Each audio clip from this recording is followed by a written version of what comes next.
Good morning. Can everybody hear me? Okay. Good morning and welcome to the Arkansas State Library and our Arkansas State Library.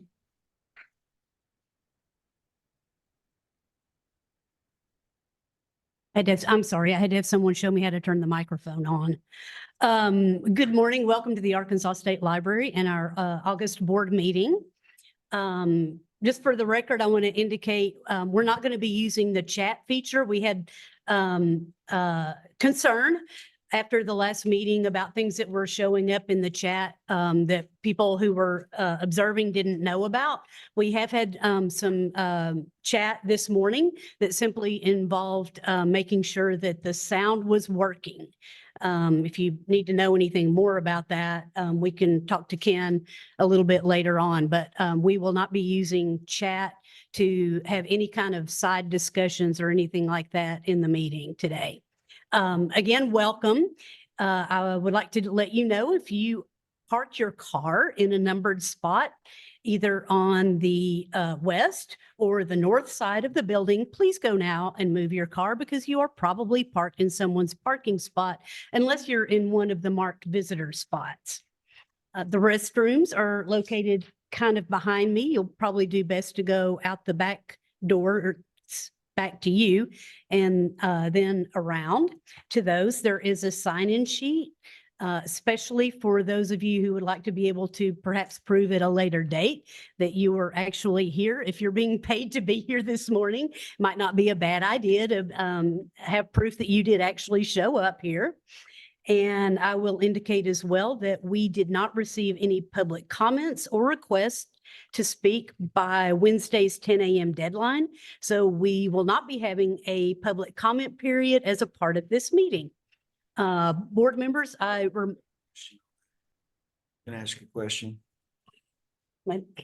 Yes. Yeah, on the public comment, because I had people ask me about that. So where is that actually available to people online so that they're aware of that?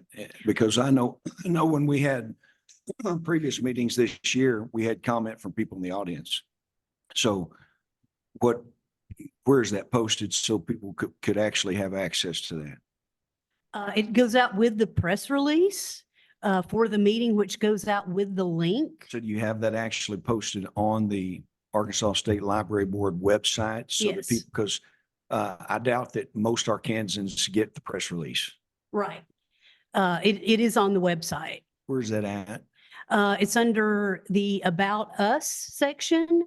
Okay. And then there's a board section and the section in So there about the what's meetings. the standard for people that actually want to comment and be a part The of this standard process? is to submit comments via email to me by 10 a.m. on the Wednesday before the board meeting. Okay. And you're telling me that is listed clearly on the website? I believe that it is. Okay, is it? Okay. Well, I appreciate that because people were asking and I said it should all be there. Okay. But apparently I'll it's make not sure that it prominent. is. Right. It's not, if Okay. it's not prominent, we need to make Yeah. that prominent. Thank you. Okay. All right. Remind the board members to turn on your microphones when you are speaking, as well as at the podium. And I know that our first person to go to the podium is familiar with how to get that turned on. So that should work. All right. I call this meeting of the August Library Board meeting to order.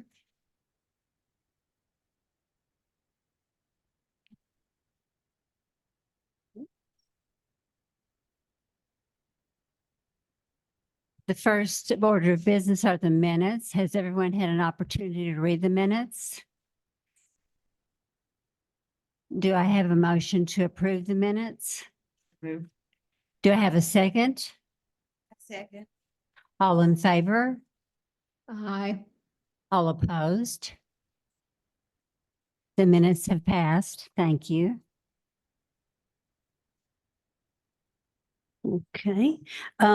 We will now have our Administrative Services Manager report by Brooke Crawford. Good morning.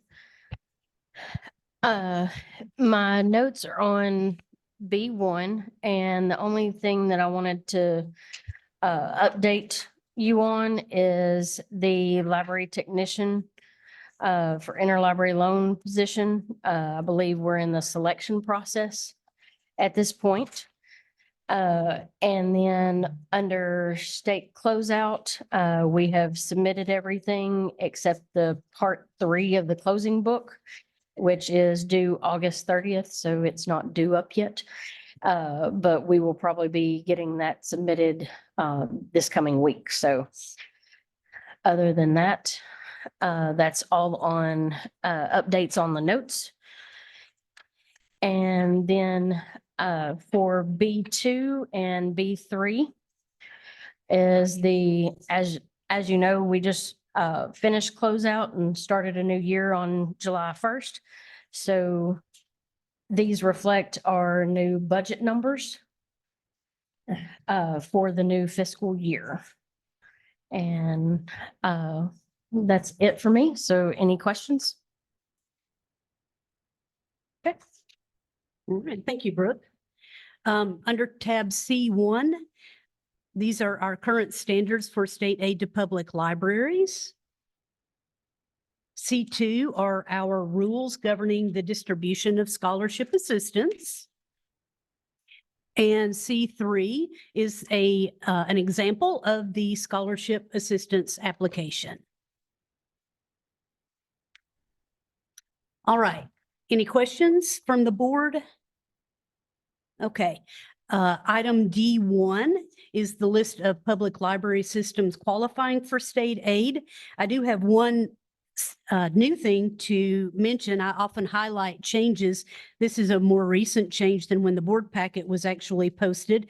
Simply wanted to indicate that Ricky Williams on the front page of D1, it's about 3/4 of the way down under Pine Bluff and Jefferson County Library. Ricky Williams has completed his MLS as of within maybe about the past week or so. So look for his name to appear on the next board, list. Also on the second page, a little bit more than 3/4 of the way down at the Jackson County Library, Jennifer Ballard has taken a different job. We will certainly miss her. They have already hired a replacement for Jennifer, and her name is Lisa May. This too has happened just in the last few days, but she is actively pursuing and shopping around for programs to get her MLS. And at this point, Deborah, do you want to entertain a vote for that or a motion for that? I would entertain a motion to approve the state aid to public libraries as presented. So moved. Second, Pam Meredith. Is there any discussion?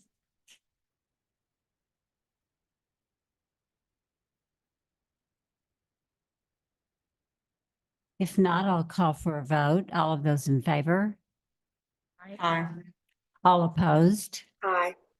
Not opposed. Aye in favor.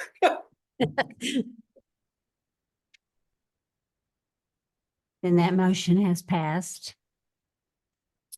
All right, and next up we have this is the first quarter of this state fiscal year as far as state aid distribution goes. Madam Chair, I've got a question. Mm-hmm. Madam Chair, the unfinished business, item H, which is a list of the 30 topics, the 30 titles, the survey. That survey was received in the first quarter. We made reference to it in the second quarter. I asked for it to be put on for discussion. So I'm wondering why that has been moved to the bottom of the agenda. That's actually unfinished business. We had this survey done. It was put on. It needs to be in the proper placement on the agenda. I was the one who created the agenda. Would any of I regarded it as new business. I apologize. It wasn't meant to be a slight, but It's interesting that you also, even if you considered it new business, make it other new business, like it was something not that worthy of being included with other items. frankly, we had it discussed. It needs to be in the proper place on the agenda. I forgive the oversight. That's no problem, but we need to be about process. This was asked to be put on the agenda. It's unfinished business, and I would say we should take it up in the proper place. Well, then I guess we could take it up at this time. What business would you like to bring up regarding this agenda item? Members have copies of all of the information that has been placed for them related to this topic, because it was not in the meeting materials. And Madam Director, I would ask you as well, why was this not included in meeting materials that are available online for the public? It is, oh, shoot, I'm trying to, I believe, Daniel. I don't know if you can help me out here. I believe that I asked the question about whether it needed to be added to the packet. The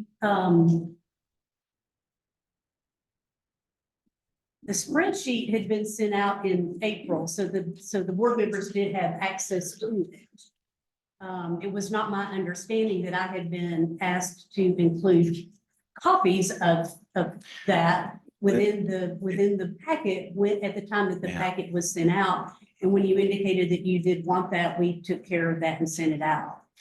In the spirit of transparency for the public, when you place meeting materials that are listed available for the public, and you include things as much as thank you letters, I do think that a survey of 30 books and the responses from the libraries are something that should be added. Even in retrospect, it should be added, publicly available. So when somebody looks through that and sees an agenda item, in this case, the agenda item being survey of public library holdings for 30 title list, Yes. that's important information for the public to know that there were 352 copies of these books that are found objectionable across the country that we found on Arkansas library shelves. And so are you telling me that too was an oversight? That That you didn't list that material when specifically you- was an oversight. Oh, sir, would you turn your microphone on? I'm sorry. I hit that when I moved it. I think I did the same thing. That's no problem. So my question is, why, when we even put thank you letters, Mm-hmm. and you feel that's important, why would you not put an actual survey of 30 titles of objectionable books out with the materials for public inspection? My thinking at the time is that the board packet is from my understanding or my perspective is intended for the board members so that they can conduct the business of the board. And the list, the spreadsheet had been distributed to the board in April. Okay. I So, will certainly note that you would like this type of thing included in the board packet in the future. right. Well, on this list, I'm going to talk about a couple of books. Does our technician have the ability to raise a website on the screen? All right. Okay. Yeah, so if you would, and I will ask you to produce this. Yeah, give him just a moment.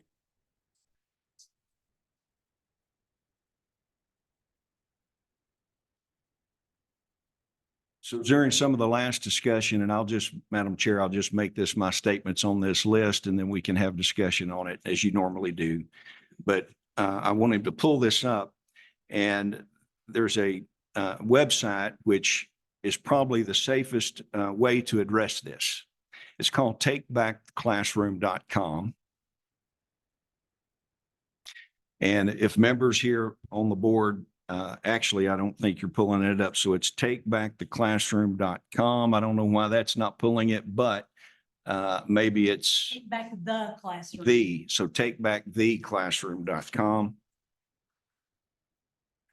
Oh, you're good. There we you go. are. So this is a website that has been put together by national authorities that have been looking at these books. And you'll notice, and if the technician could remove that box, be the first to know, just remove that little box there from the middle. I want them to see that, yes. So it says remove porn from school libraries. If you will tap on search books, books by state, you'll notice the third item over is Arkansas.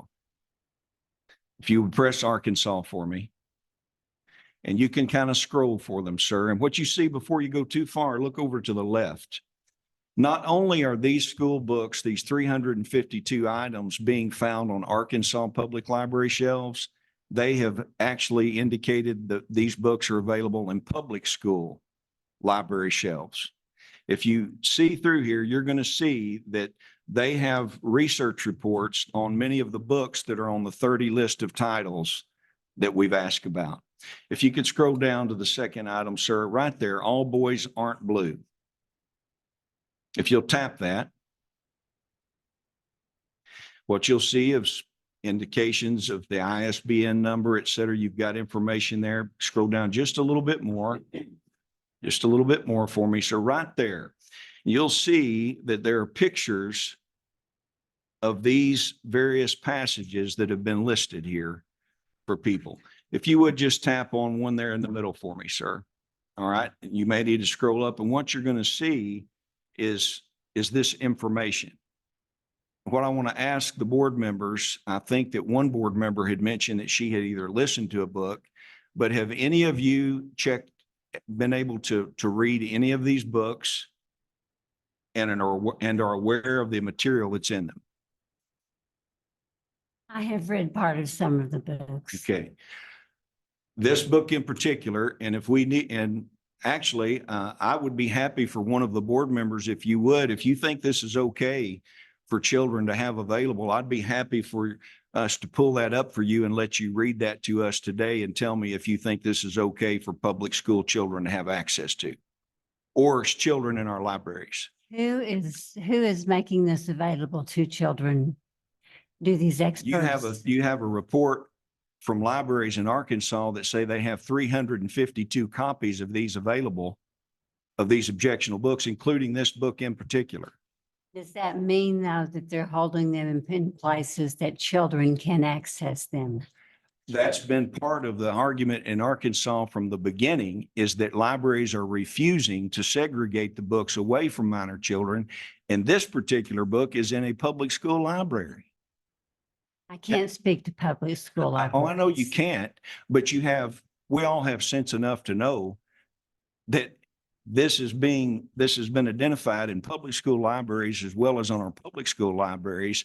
And I invite you, do any of you want to put on the record what any of this says in these books today?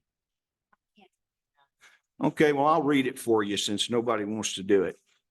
And I'm just going to ask you now, this is not fun for me. But since none of you offer to read this, then I'm going to read it for you, because we're adults. And you're going to tell me here today whether you think that this is okay or not to have available to people. So this is the first one that I'm looking at, is the one that you're looking at on screen.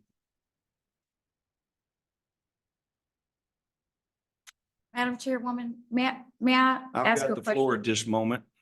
I want to ask what the relevance is of this to what our meeting is right now, and how this has anything to do with our agenda today. It's an agenda item. and this is Microphone, relevant. sir. This is an Thank agenda you. item and it's relevant. What does this list of books? You're on the and- Arkansas State Library Board is and you've got opinion? pornograph. I've got the floor, Madam Chair. You haven't recognized her. What is our I've opinion got the of these floor. books I've have got the to floor. do? What The is our- relevance is that you're giving millions of dollars to people in Arkansas for libraries, and you are fighting us from keeping pornographic material out of front of these kids. You know who's Yeah, you fighting us? The legislature. No, they're not. Yes, they are. Ask Senator Because Sullivan. He's they in the room. cannot- Because they cannot effectively write a law that will stand up in court. It was just struck down. No, it's They not. cannot effectively write a law. And you are asking this board to do something that we do not have the power to do. You don't know that of which you speak, Ms. Yes, Bales. I do. Show me the statute. It's Show in me- your show me the packet that you statute in got this that book. authorizes you the Show me ability the to govern. statute in this book that gives us the authority to overstep what was just decided in the court of law. That, you don't know that which of you Show me speak. the statute. I can't show you something that is not even relevant because there is Show no, me the there's been no statute. decision striking down Act Show me the 372. statute. There's not been any decision on Sections it. 1 and 5, it was just decided last week. This is still in court. They're appealing this. Okay, they're appealing it, that's Yeah. fine. But show me the statute that gives us the ability to withhold funds because. Do you have your packet, Madam Chair? I'm Show going to go me with the this if you want statute to. That gives us the ability. That's up to you. To She's rewrite the interrupting a law. presentation because she don't have to take a vote. But I'll be happy to point out that this whole board is authorized by statute. We're the ones responsible for dispensing millions of dollars of funds through this board. That's been given to us when we were appointed to the board. It's stated in the materials. It was even sent in the materials that were sent to us in this packet because it actually has the bylaws. We have the authority to decide how we dispense those funds. And I'm telling you that when you have books that has the kind of material right here on this screen that you know are in public school libraries and you're refusing to do anything about it, I think it's a dereliction of our duty as board members for the taxpayers of Arkansas. We don't dispense money to school libraries. We only dispense it to This state is in, libraries. this is in public school libraries. We do not dispense. I'm funds to sorry, this public is in schools. regular libraries and public school libraries. I think in the public libraries, it's my understanding in talking to my local librarian Uh-huh. that they're held in the appropriate positions in their Not all of them are. collections. Not all of them are. That they are, Chairperson, I'm going to address the statute specifically that tells us You go how for we it. can distribute funds. You go for it. I am, because you are sorely mistaken. And if you can bring one single attorney who will sit in here and tell me or anyone in this room that what you are saying is true, then I will gladly vote for you. And second, and because I'm a conservative, nobody wants trash in the front. in the Conservatives don't hands of- allow pornography to be in front of children in public schools they or don't. public No, libraries, they don't. period. No, they don't. But what you are asking is so far outside the purview of this board. Yes, it is. You- And let you- me read it You to can be you. argumentative, Let me Madam read it Chair. to you. Here's the relevant The information. language is plain. Article Let me 2. read it to you. I'm not going to sit here and argue like No. children. Arguing. Let me read it to you. I will take up when she's Let me finished. read it to you. The statute 132207, subsection 10. Our responsibility. Be the official state library agency designated to administer state and federal programs of aid. Programs of aid. We don't write the programs of aid. We don't set the check boxes. Programs of aid, they have their own check boxes. You know who writes the check boxes? The legislators. Our job is to approve the distribution for the check boxes. You know what's not in the check boxes? These books. And I know that upsets you because you're a congressperson, you're a senator. You are standing in the wrong room. You need to go back and run for office if you want this changed. You need to go and talk to Dan Sullivan to go and change the law. It is the only way that you can get it changed. We do not have the power to withhold funds under the purview that you are asking us to do. Period. We are to distribute funds under the aid that is set out by the law. It's plain English. So Madam go Chair- ahead and try to convince people. Madam Chair, Opinions about these books don't matter. if you want, if we can have some decorum so we can speak without this behavior, I'd appreciate it. But your behavior at the last one was okay. I wasn't here personally. I was online. Oh, so online behavior is okay. So Madam Chair, Excuse me. at your discretion, this is not productive when people are going to just rant and rave. I've tried to respond, but I'll now respond now if I can have the ability to do that. Please. Okay, so under item G3 in your packets that you were just sent, Article 2, Section 1 and 2 are the only pieces under that. It's the purpose of the Arkansas State Library Board. Article 2, Section 2 says, in one complete sentence, the board shall, that means we must, we will, we shall act as the policy making. We act as the policy making and responsible body for the Arkansas State Library and its functions as defined by Act 489 of 1979. I guess we can argue about English definitions in here if you want to, but it says we shall act as the policy making and responsible body. I submit to all of you here today that most reasonable people are going to say you've got the authority to decide how you set policy, because it's policy making, and how you dispense funds. That's absolutely what we're supposed to be doing.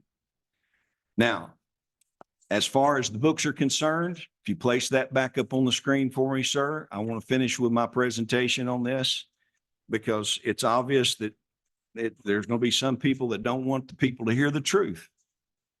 So some of you have read all of this.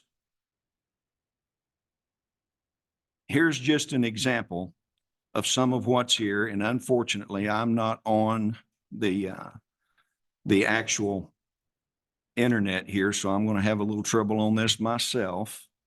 So I'll just do it like this. We do have the Wi-Fi password posted. Okay, I'm going to do it like this because I can do it. Okay. All right.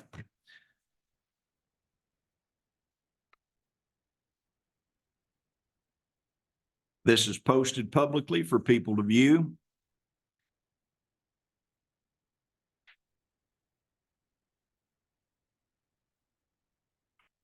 All right.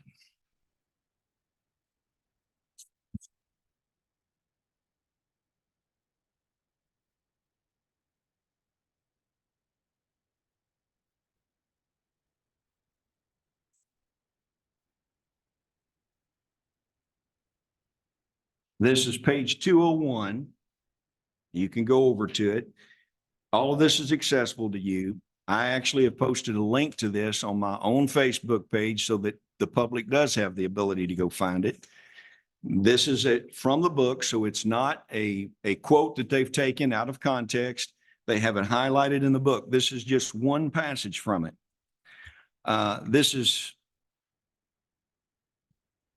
I hate to read this, but you won't listen, so I'm going to read it for you and make us do I'm it. going to object one more time. Yeah. Our opinions and reading. You got to these make a point of order. You are- can't just I can start object- in and interrupt I can constantly. object to the reading of pornography in a public forum. Yes, I can. But you don't object to it being available I to can kids. object, and I've stated that more than once. You don't vote to stop it. We cannot stop it, Yes, you Mr. can. Rapert. We do not ban books on this board. This is not banning books. It's making it, Madam Chair, you're going to have to do something. We can't yell like this. I'll give the floor to Mr. Rapert. What's that? Yeah. I give the floor to Yeah. you. This is one section. This is quoted from this page of 201 of that book. Yeah, but I laughed and said, get your hand off of my butt. You giggled, that's not my hand. You're lying, I said. You then placed both hands on my hips as we lay side by side. There was still something poking me. You were fully erect at this point. I was nervous. We're going to get in trouble. I promised. You then grabbed my hand and made me touch it.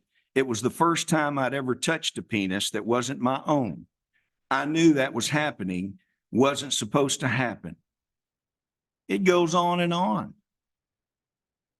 And This board has the ability under Article 2, Section 2 to make policy. I have simply stated, and I will say the next one on here, I want you to go back to the list of the books, sir. May I ask who the national authorities are to which you refer? Go review these. They're Which- made publicly available. They've presented all over the country. Which national authorities have, It's the people that run this website, ma'am. and who are those people? Oh, I'll be happy to do that if you're going to do that, but I'm going to finish with my reference to the book. Go up, sir. Please.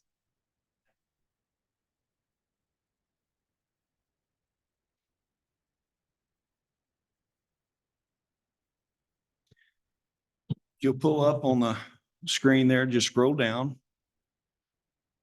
One more.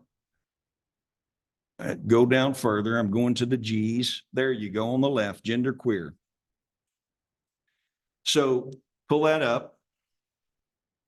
If you'll see that book, that's available on Arkansas Public Library shelves, and it's also available on school library shelves. If you will go up to go down and I'm sorry. And you'll now click over so that you can scroll through the screenshots. Right there. Now, ladies and gentlemen, just looking at that would make any reasonable person that wants to protect children say that's not appropriate to have available, funded by taxpayer dollars. Just looking at that one page, not only do they have inappropriate materials, and I want to say this too, because I've had this discussion. Some people say you're just stating this because you have a bias against homosexuality. I have had homosexuals state this is not appropriate to be in front of children. Whether you're a heterosexual or a homosexual, it's not appropriate for that type of material to be available to kids in our state. It should be segregated. Scroll through to the next one, would you? And the next one. And the next one. I'm not going to read this for you again, but I'm telling you that we've had parents go to school boards and read these same books. Saline County Library went through this same ordeal. Nobody in this state that I personally am aware of has said to ban the books. Segregate the books to an appropriate space. And I don't care what anybody has been saying. I've clearly stated Article 2, Section 2, we're the policy-making body for libraries and how these millions of dollars are being spent. If you go back up, sir. No, I'm sorry, to the bottom of that. Go May I back to that interject? first slide. May I interject and just ask, Absolutely, you how can. do we know that the books aren't being segregated? Because we've been told they aren't. And that's another thing. The American Library Association, which funds from this board are used to help libraries, and they're members of the American Library Association. I'm not certain right now. I'd have to look at our budget that we are spending money with them. The actual director of the American Library Association has actually literally proclaimed how wonderful it is that she is a communist Marxist. It's the She is- president, not the The executive president. director. Yeah, the president. Thank you. Okay. They've declared this. If the state of Arkansas and Governor Sarah Huckabee Sanders is going to stop buying allow communist related entities to buy farm ground, why would we be giving money to the American Library Association that claims they're Marxists and communists and allows pornography to be placed on the shelves of our libraries for children? And the American Library Association says they don't want any age or content restriction. That's very clear in writing from them. I'm telling you, the parents know this is wrong. And we're the policy-making entity. And I will tell you, Act 3372 was not struck down. It's got nothing to do with distributing the money. This body, regardless of anybody not understanding their duty, has the absolute ability to say, we're not going to give money to a library that's putting pornographic material out in front of children. And I'm going to ask anybody in this room, how would you feel? Anybody here would feel that somebody's going to give your 8-year-old child a book with scenes like that. And the other book that I did not go on reading to you today literally describes performing anal sex on people. This is not wrong, not right. It's grooming of children. It's wrong. And this body has the ability to say, you know what? This is so offensive to the sensibilities of my community. We are not releasing money until we know that they're going to segregate that material and keep it out of the hands of the children. We can put that in a policy. We've got policies that describe how this money is put forward. And for all of the bluster that we heard, you got the authority right there. And I'm glad to know that some legislators have contacted me and said, if that board won't do their job, we'll just abolish the board and give the duties to the director of the Secretary of Education. And unless this board acts, I say, God bless you, amen, destroy it and put it in the hands of somebody that knows you shouldn't be putting pornography in front of children in the state of Arkansas. With that, I conclude, and I have a motion. What is your motion? My motion is restated from the motion I made previously that I told you that I would continue to make.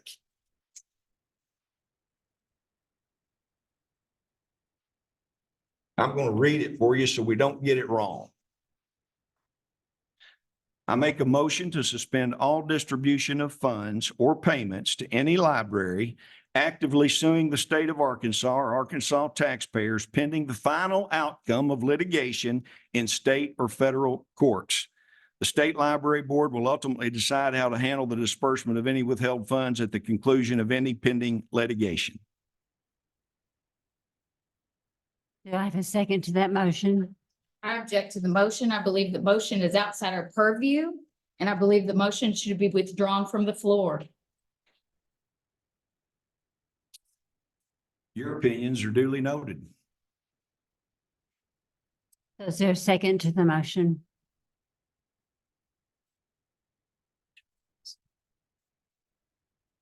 I make another motion.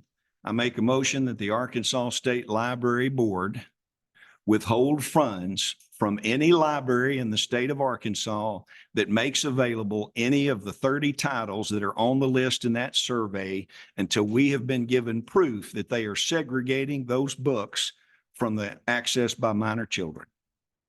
Do I have a second to the motion?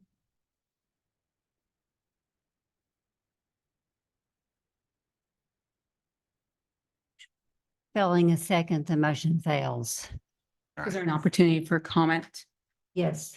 If I may, Madam Chair, I appreciate that you brought up that page 201. That is not one of the books I have read cover to cover, but it illustrated my point from the last meeting perfectly.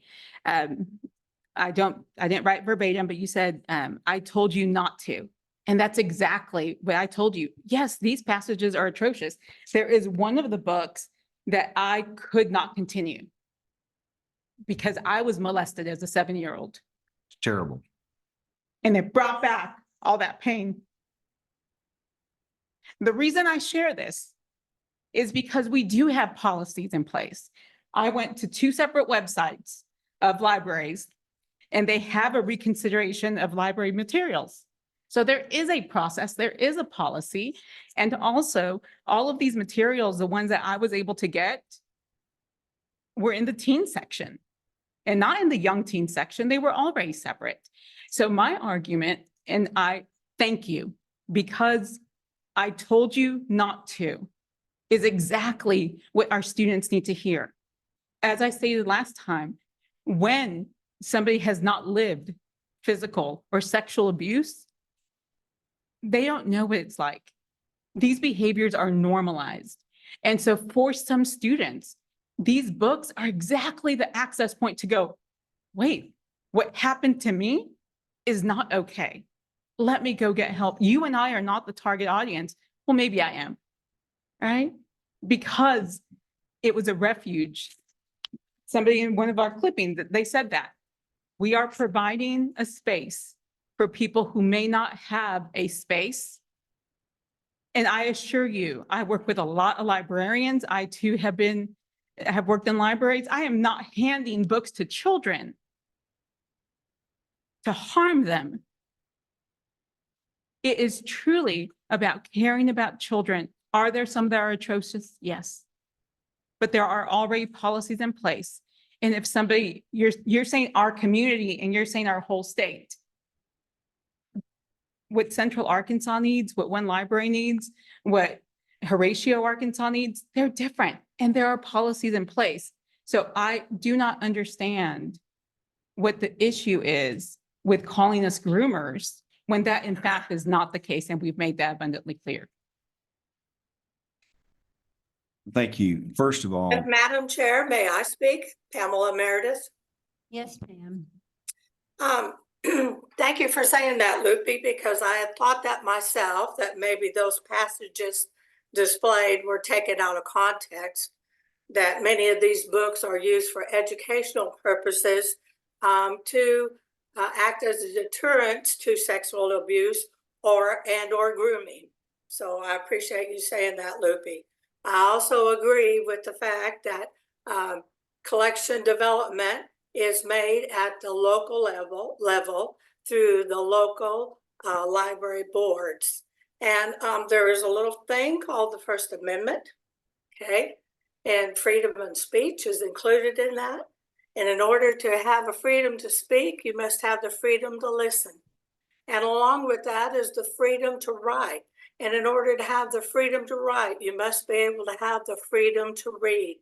And that is what the state library does by providing funds to the public library, is they provide the constitutional freedom to read. And I'm done. Thank you. Madam Chair, I'm happy to respond to that. I will, and I will tell you that, and I was about to respond to Ms. Martinez, obviously horrible situation that you described. I've had a young family member that was molested, man went to prison for what he did to her.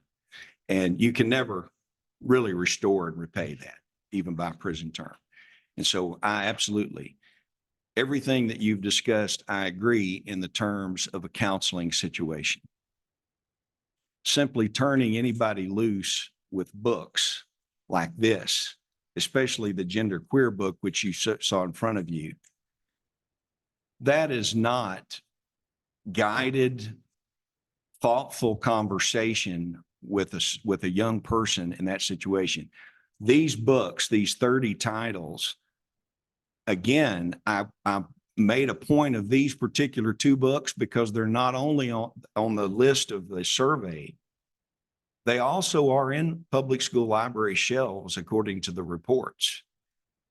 Arkansas citizens made the objections so that it was put on the radar that they are on those library shelves.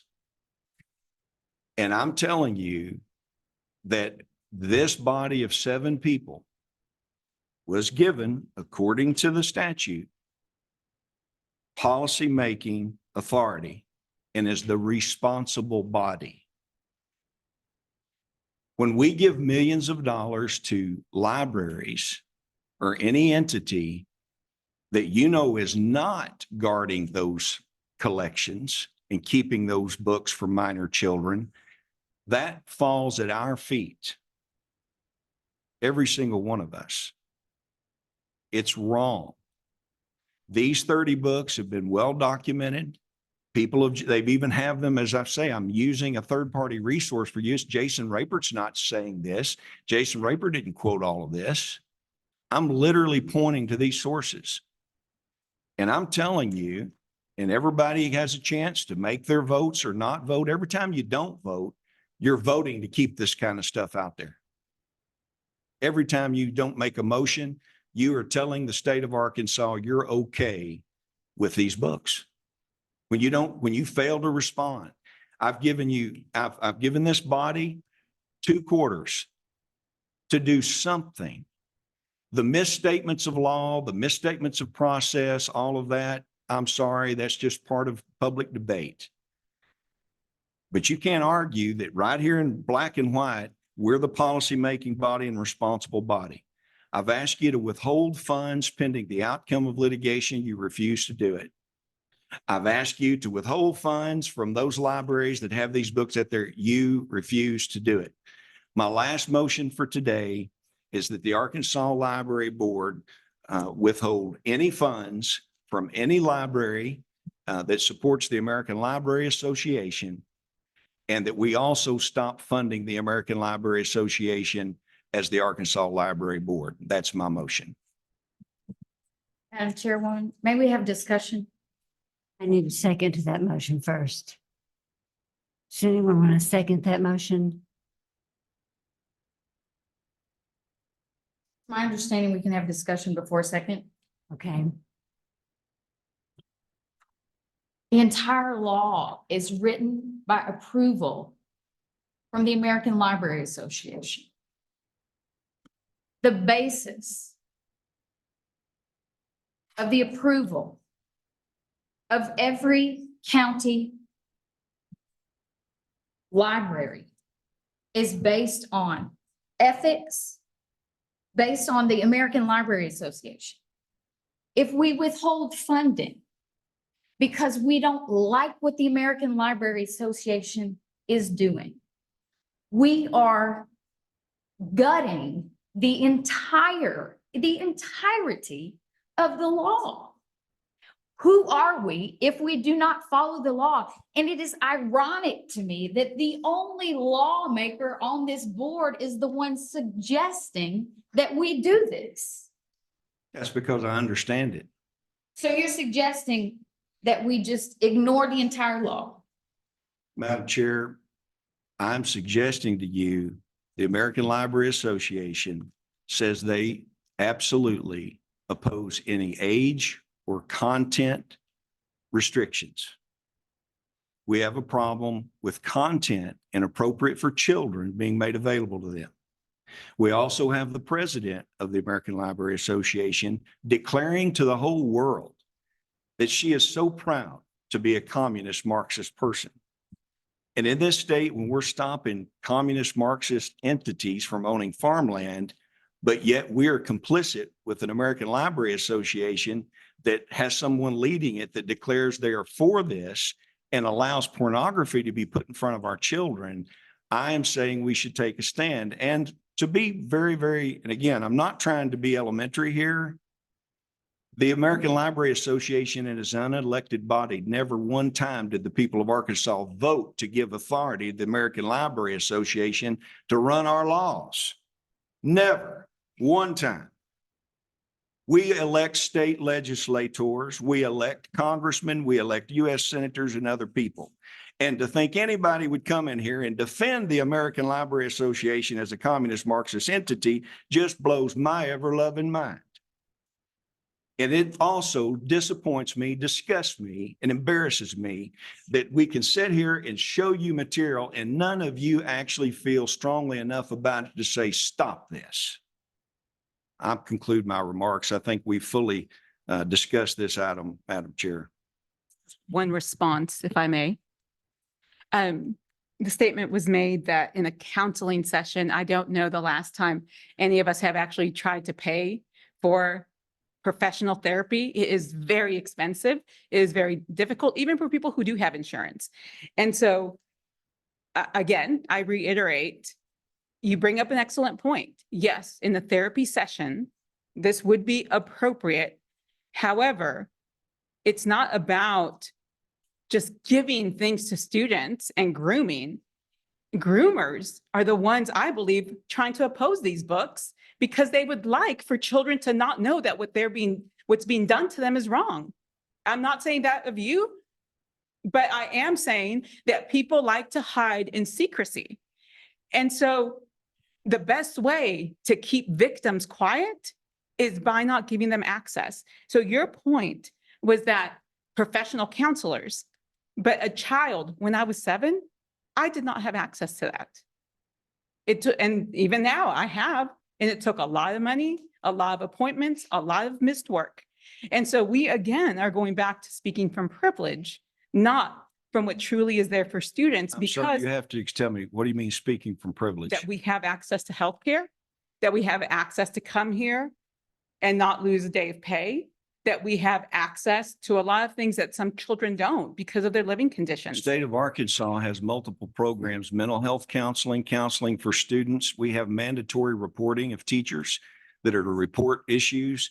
And I absolutely would tell you that there are many programs, social programs in Arkansas available for students and children and even adults if there's situations where there's abuse or neglect or molestation that's occurring. You are correct. Yeah. There are big blanket, but there's always somebody who's struggling. I And get that. And you know what I'm trying to do? And again, I think I'm happy that you're talking about this.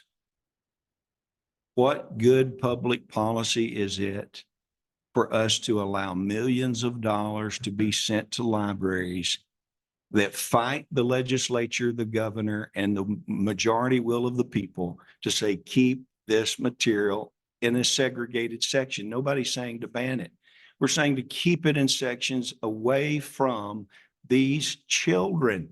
And I will tell you, I don't know of any counselor that uses the kind of approach that these books are using. It's over the top. You said you couldn't even finish some of the we're books. not. I've been in school One of the boards books. where their staff members have got up and read from these books because the school board members made them do it. And you know what those school boards did when they couldn't finish the books? We've heard enough. We vote to stop this. But this body 3 times refuses to do anything, even when you know you got the authority to do it. I believe it's quasi-redundant because, as I've stated, there's a reconsideration of library material policies, I believe, at every library. And so if we truly believe in local control and meeting the needs of local communities, I believe it is redundant when there is already a mechanism It's in not place. happening in every library like it should. That's an fellow board enforcement issue, not a policy issue. The policy-making body for the libraries in the state of Arkansas is the Arkansas State Library Board. That's what it says right here. The board shall act as the policy-making and responsible body for the Arkansas State Library and its function as defined. And so that means that we're the ones that make a decision on how those funds are released. Absolutely. Folks, I don't know where, maybe I need to pray and bind off the influences blinding people in here. I don't know. But I'm telling you, you got the authority to decide whether to release money or not. And when you say you're going to keep releasing it and not do anything about trying to protect children from having that stuff available, that's wrong. If you want to buy that for your child and go home and homeschool them and teach them this junk, that's your freedom in America. But taxpayers don't have to fund it. And this board is allowing it to be funded, and we are wrong for doing so. Madam Chair, I'd like to speak again, Pamela Meredith. Yes, please, Pam. I forgot. Thank you, Lord. I get upset because I've lost my train of thought already. Thank you. Let me pass and I'll come back in a minute. I'm sorry. Thank you, Lord. Mhm. Okay, I've collected myself here. Speaking of prayer, and it is my prayer, and I will say that the state library board is never votes to take authority of censorship over what the public libraries collect and distribute. That would be fundamental shame for the state to have authority to censor what the state of Arkansas citizens read. And I will never vote for any form of censorship at the state library level.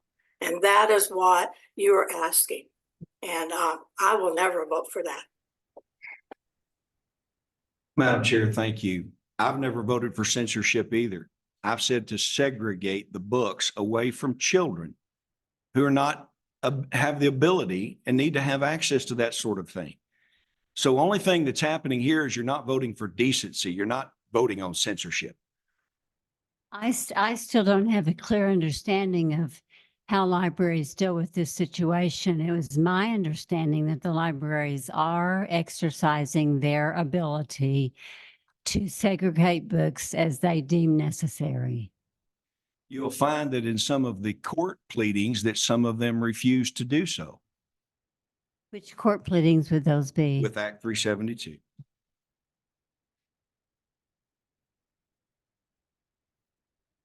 Do I have a second to the motion made by Mr. Rapert? You repeat the motion? Let me try to restate it. Hopefully we got a recording or a scribe. We will. I make a motion that the Arkansas State Library Board stop any funding to the American Library Association. I'm included in that, so I'm that comma, so I'm stating this without reading it for you. I make a motion, the Arkansas State Library Board withhold any funding to the American Library Association and disaffiliate. And I also make in this same motion that we stop issuing funds to any Arkansas library that are using those funds for membership or support of the American Library Association. Do I have a second to that motion? I object to the motion because it's outside the purview of our powers and as a board, and I suggest that the motion be withdrawn from the floor. I reject your suggestion. Motion stands. Do I have a second to the motion?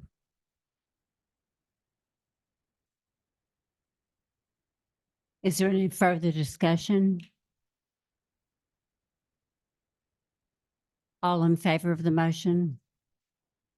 Aye. Was there a second? Oh, there was no second. Oh, okay. There was no second. Motion Okay. fails. So the Well, let the motion record show I failed. said aye. But all Okay. three of these died for lack of a second, meaning no one on the board supported any of these motions. Thank you, Madam Chair, for the exercise. All of these motions will be back before you at the next body, regardless of any changes to any bylaws. You're going to vote on this every single time that I'm a member of this board until 2029. I understand that, Mr. Rapert. Thank you. All right. Shall we proceed with item D2? We did go ahead and approve D1, did we not? Janie, don't think we we did. did, Okay, yes. thank you, Janie. I'm sorry, D1 is what we approved. D2, we were embarking on that. It is the first set of quarterly state aid payments of the 2025 state fiscal year. They are enumerated here before you and are ready to have a motion entertained. I would entertain a motion to release the funding for the second quarter. So moved. All in Sorry, favor? first quarter. First quarter, I'm sorry. Mhm. All in favor? Aye. All opposed? No. All right, moving on to D3, we do have some new scholarship applicants. You will find them listed in no particular order. One from the Arkansas Valley Regional Library System, whose name is Tyler Gale. You will see Tyler's submitted paperwork there. Much to my chagrin, I'm going to be confused from here until they get their degrees. We have an application from the Rogers Public Library for Taylor Ginzer. And you will find Taylor's paperwork submitted. And finally, from the Polk County Library System, this is an application from Riley Tyrone, who is currently acting as their director. I would entertain a motion that we approve the scholarship assistance. Second. All in favor? Aye. Aye. All opposed? All right. The next item is something, unfortunately, I had to send out at the last minute. The board members have received it and you had a copy of it on the table with you. It's a little addition to what is normally included in a scholarship application because as I indicated previously, Riley Tyrone has been acting as the director of the Polk County Library System. She is pursuing her degree. She has been acting as the director since before she commenced with her coursework. So she is applying here for a waiver of the typical requirement for 12 hours of coursework to be completed before eligibility for scholarship monies begins. So she's asking for a waiver of that requirement so that she can be reimbursed for the first 12 hours in addition to the subsequent hours for the degree, Do I have as is indicated in the scholarship rules. do I have a motion approving the application for this waiver? So moved. Second. Discussion. I thought we just were all chastised that we don't have the authority to make any decisions about policy. We have a policy in place for scholarship Madam disbursement. Chair, I didn't know that we could make a waiver of anything that is written in stone that we have no authority to ever make a decision on. Just a point for the record. If I may, the scholarship rules do indicate that that a waiver can be requested with board approval. So Okay. those are the It's scholarship another rules. point that we are a policy-making body and that we have decisions. And so I've just wanted to register my voice. Thank you, sir. Oh, my God. Okay. Oh, have we had a vote on that? We have a vote?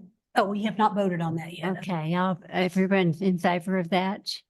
Aye. All opposed? Motion passed. All right. Thank you, everyone, for keeping me on track here. Item D4, I have a couple of things that I'm going to explain about this because you may, this is the recommendation for scholarship assistance. You may reasonably be looking at that and saying, how can anyone take 18 hours or 24 hours in a single semester? So the outliers here are, you'll see that there is an asterisk below Haley Ballou. I believe I'm pronouncing her name correctly. She was, board members received an email from me that her hours got missed in the vote for the spring. And so she had 6 spring hours, which had not previously been approved. I notified you that we had paid those hours, but I would ask that you, oh, I'm sorry. I would ask that you consider these in the listing unless you feel it's necessary to pull them out, but she did take those hours. And then also she was removed from a wait list for 2 summer classes.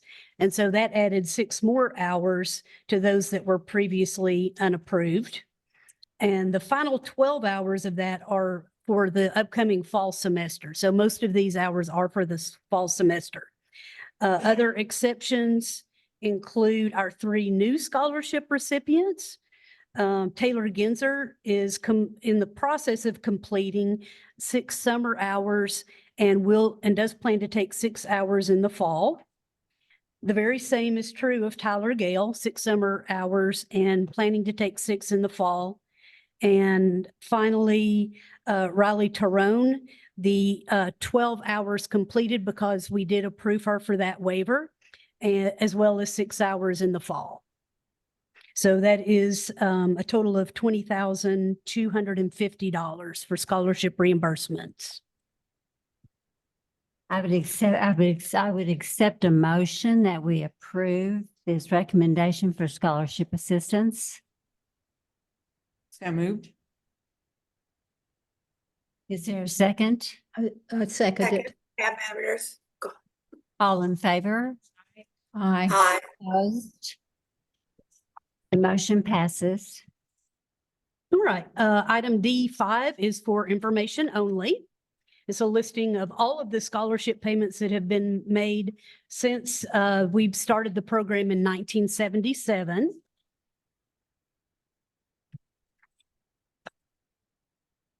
Proceeding on to tab E1. This is my report for the previous quarter. I was pleased to be able to attend the group, the Library Statistics Working Group, which does have some authority over deciding what questions are asked on the public library survey from public libraries all around the country. Elements for consideration during the meeting that I attended in June are primarily being developed now for the fiscal year 2026 survey. So we get confused with the difference between the state and federal fiscal years. But the Library Statistics Working Group introduces a whole new level. So we are talking in 2024 about items which will be formulated, tested, revised, and voted on before they appear on the 2026 survey. I will note that over the coming days, each board member will be given an ADE email address. And for the purpose of conducting board meetings, that's kind of to help be sure that we get all of our I's dotted and our T's crossed in keeping a boundary between our personal lives and the board work. This is perhaps disconcerting for some folks, but Ken should be able to help you set things up so that they're fairly seamless, so that you don't have to go, you don't have to worry about doing a daily check of 2 separate email addresses. So Ken will be sending out instructions on setting that up in the near future.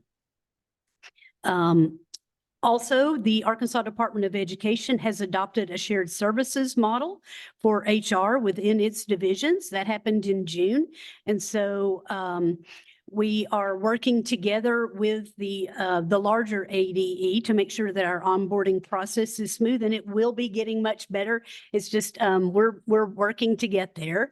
And so we had already embarked on a process to make it better here in-house. And I think we're going to see improvements also in areas that are going to be covered now by ADE instead of here in-house. So that's a positive development.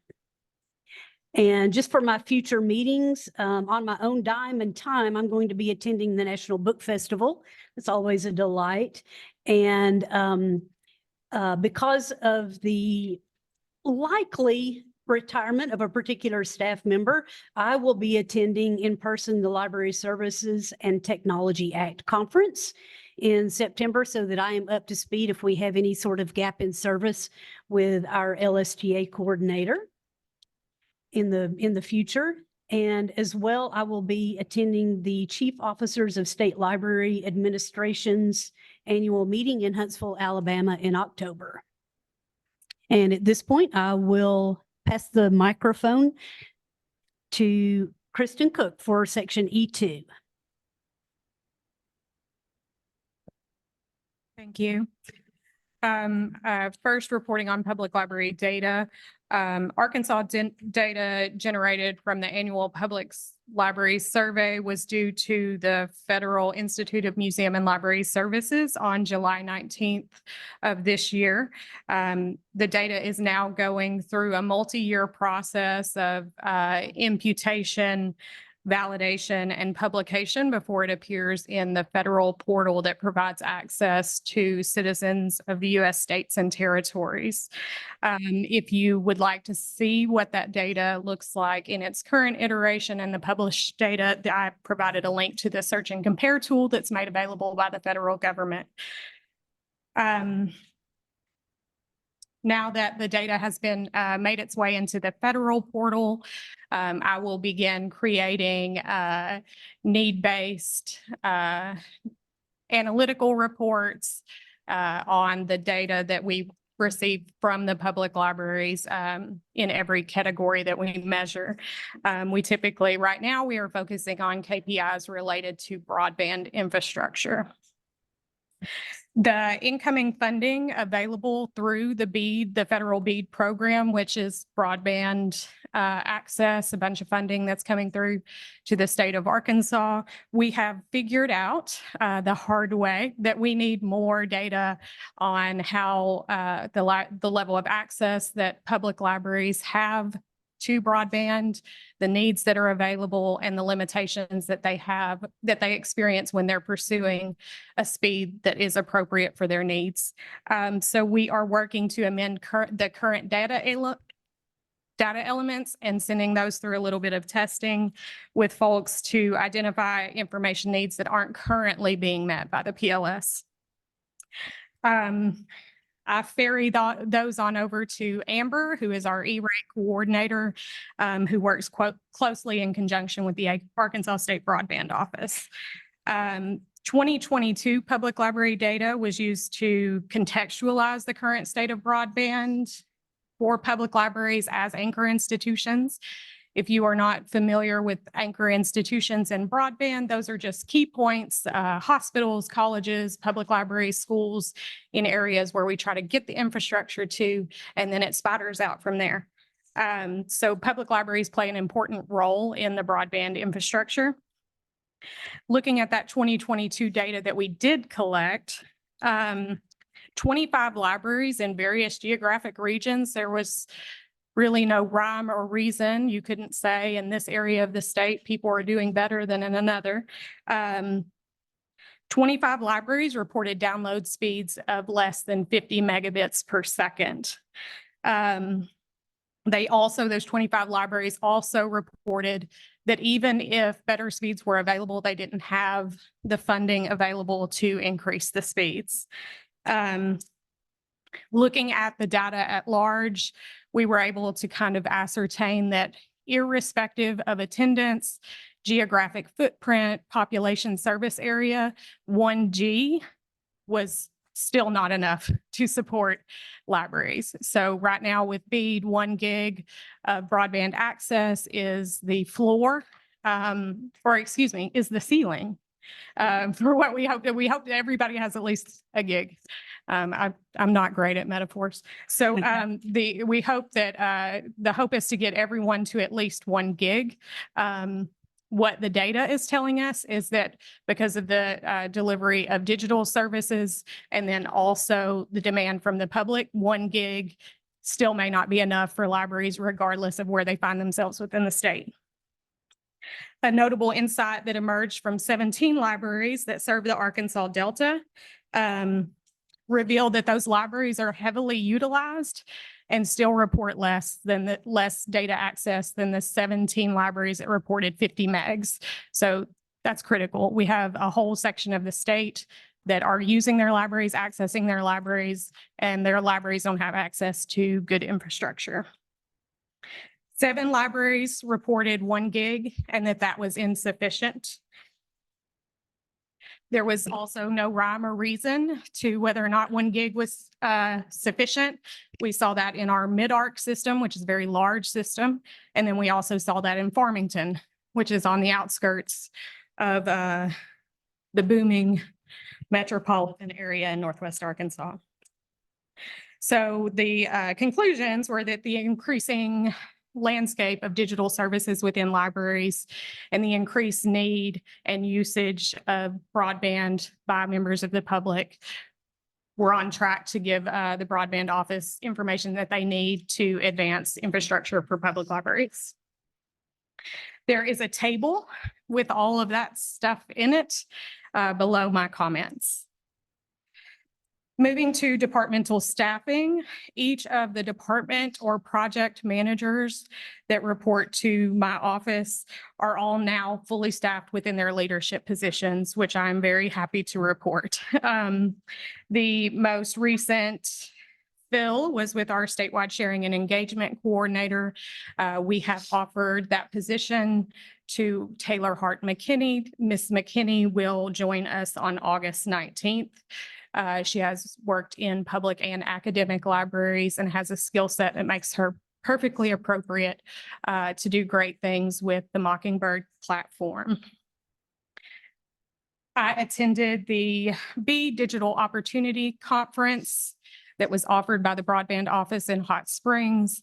It allowed me to get a sense for legislative intent surrounding funding for broadband infrastructure and to identify the areas where our data collection may be lacking in supporting the broadband office as they make decisions according to the intent.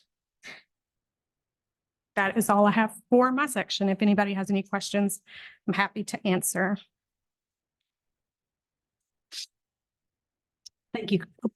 Oh, she turned it on for me. Don't fool me like that. Thank you, Kristen. Jennifer Wan is our manager of library development. I hate to do this, but I want to, kind of remind everybody to summarize so that we can go ahead and get our meeting completed today. Okay, good morning, y'all. I will attempt to be brief.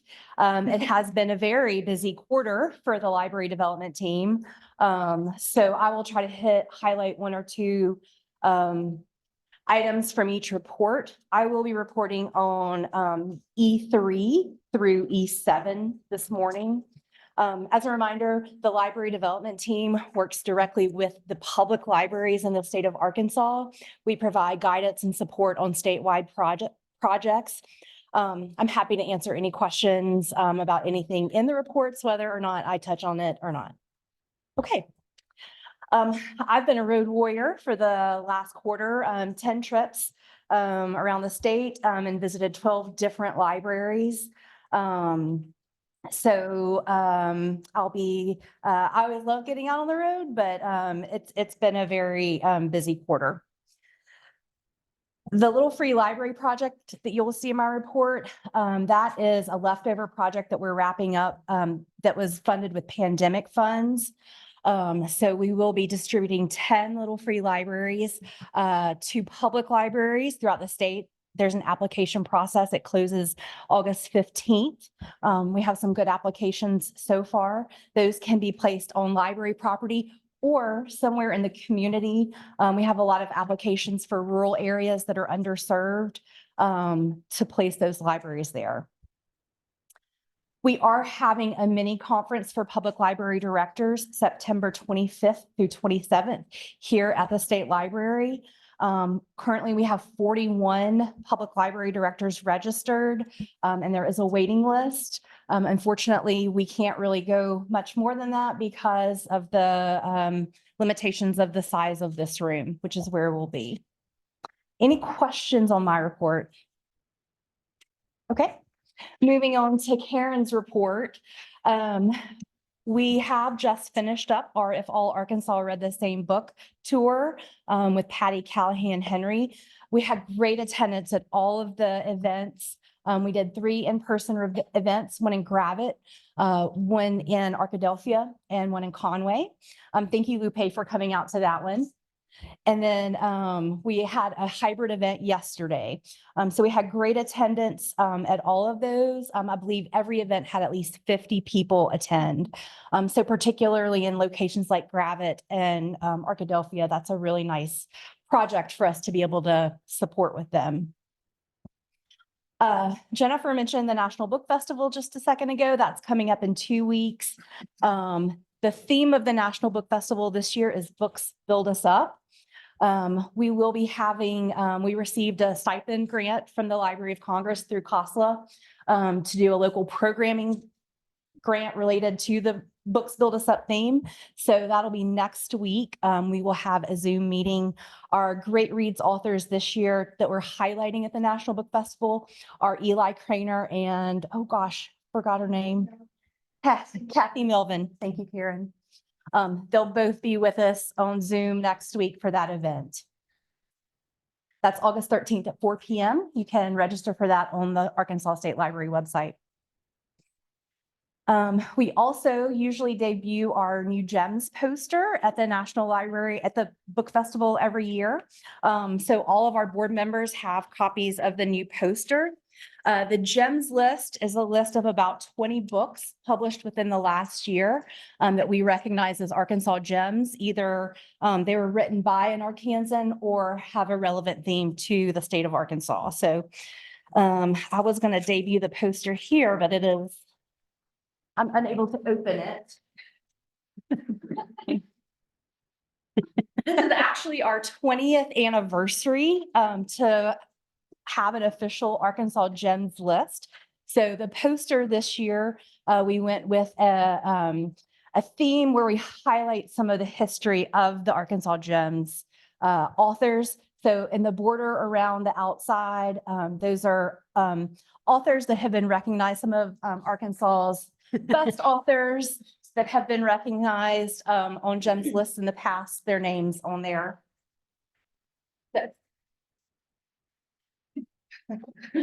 All of our public libraries will be getting copies of the GEMS poster this fall. All right, moving on to Amber's report. The E-rate window for the funding year for 2024, public libraries in Arkansas have requested $1,010,786 in funding. So far, as of the writing of this report, $903,803 have been approved for Arkansas public libraries. That still leaves $106,000 thereabout dollars pending approval in the E-rate program. In the report, it says the FCC is expected to approve the addition of hotspots lending for the E-rate program. That has been approved. That was approved on July 18th. So this is going to be a major change for our public libraries. And Amber will be shepherding them through the process this fall and winter. There's also another big pilot project that is being funded, and that is a cybersecurity effort. So the whole E-rate process for the next year is going to look very different than it has in the past. And Amber is ready to shepherd the libraries through that process. So it's going to be very busy. Moving on to Ruth's report, the coordinator of youth services. We are gearing up for our annual fall workshop. It's going to be held on November 15th. The 2025 summer reading program, the theme is Color Our World. So it's going to be a creative artistic theme for the upcoming summer. So at the workshop on the 15th, we will focus on elevating participants' creativity. Creativity can be a practice. We can learn to get better at it. So that workshop is going to be kind of a high level focus. And then this fall and winter, we will have a series of workshops throughout the whole state. That'll be a lot more hands-on concrete, like actually let's get dirty and do the nitty-gritty work for getting ready for summer 2025. And then finally, Janine's report. I did want to point out that we have sunsetted our support for the Library Juice Academy. That was a continuing education project that we had done with pandemic funds. Those courses are quite intense. 4-week courses require a lot of participation. They are great courses. They were popular, but they were very expensive. And so since that was funded through pandemic funds, we have sunsetted those. We have a handful of people who are working on certificates in leadership and in youth services. So the folks who are finishing their certificate programs, we're going to continue to support those, but no new participants. Our other online continuing education project, People Connect Institute, those webinars are held almost every Wednesday at 1 p.m.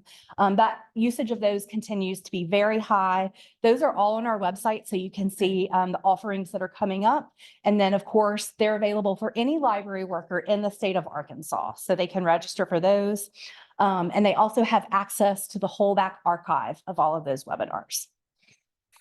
So do I have any questions about any of the reports from library development? Before I turn the floor back over to, or I don't guess I get to turn the floor over, before I pass the microphone to Kristen Cook, I do want to say that while we were on our If All Arkansas Read the Same book tour, both in Gravette and in Arkadelphia, we had so many people come up to us and say, thank you for bringing this type of program here, because we're small and we can't do these things and we often get overlooked.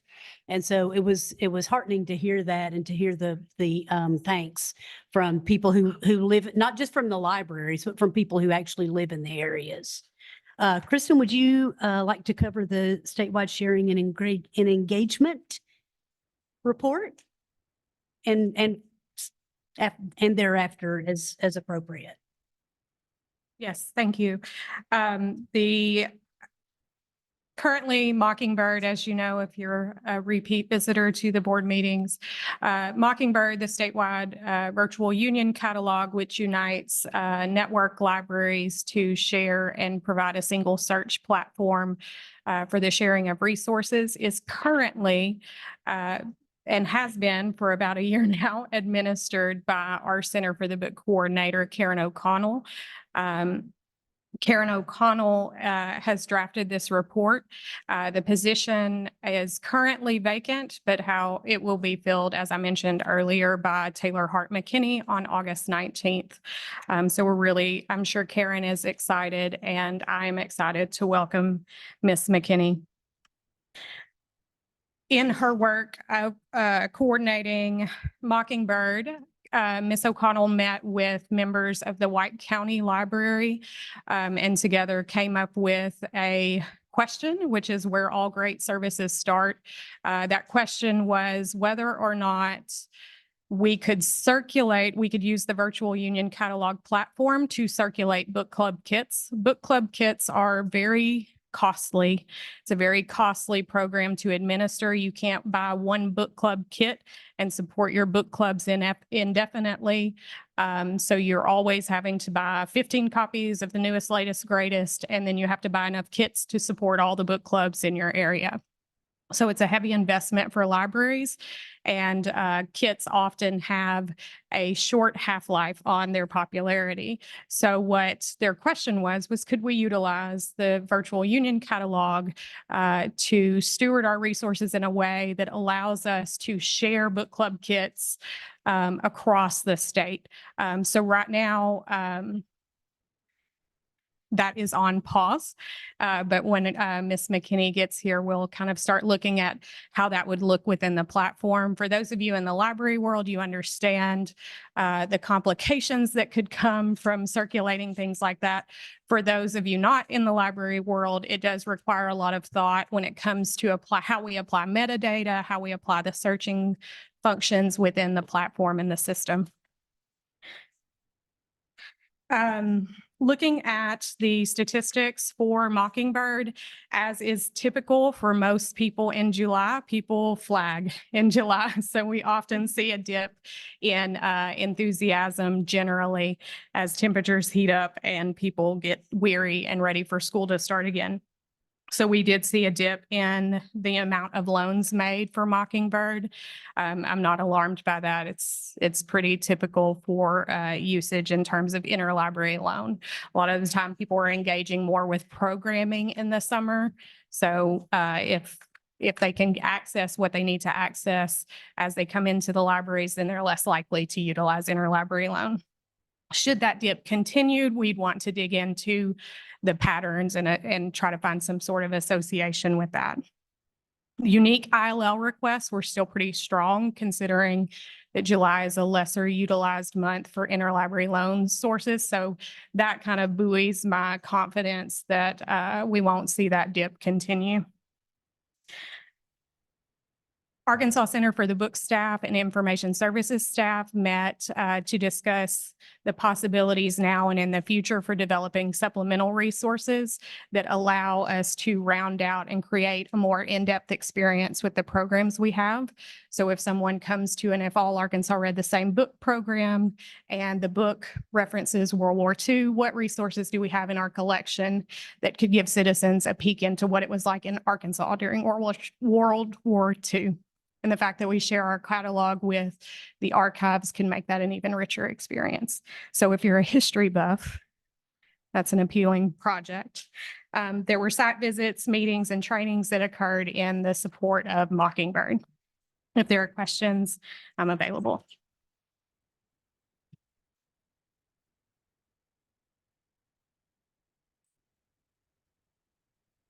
Apologies.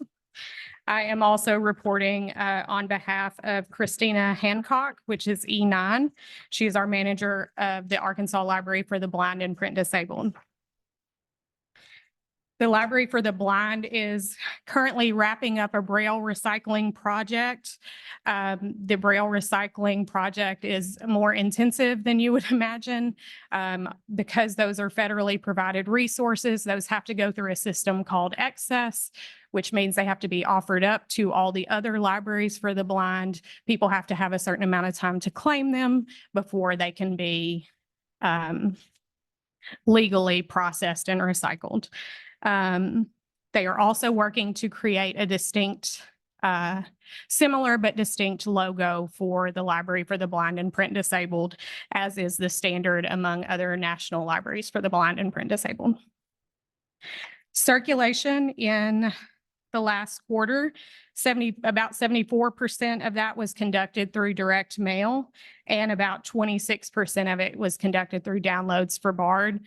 So we are seeing, direct mail involves both print books and the digital cartridges. So we are still seeing a very slow adoption on digital downloads. We haven't compared that to national standards, but my data brain will in the next week now that I've thought about it. But the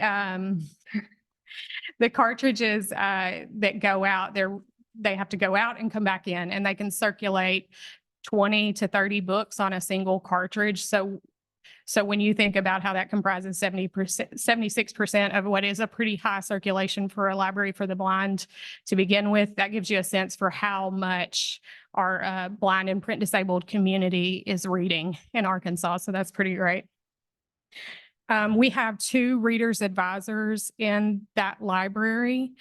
Readers advisors work with patrons of the library to help them figure out what should they read next. When you're reading 30 books before you can send back your next cartridge, you're going through some stuff pretty quickly. So you need a knowledgeable guide to help you navigate.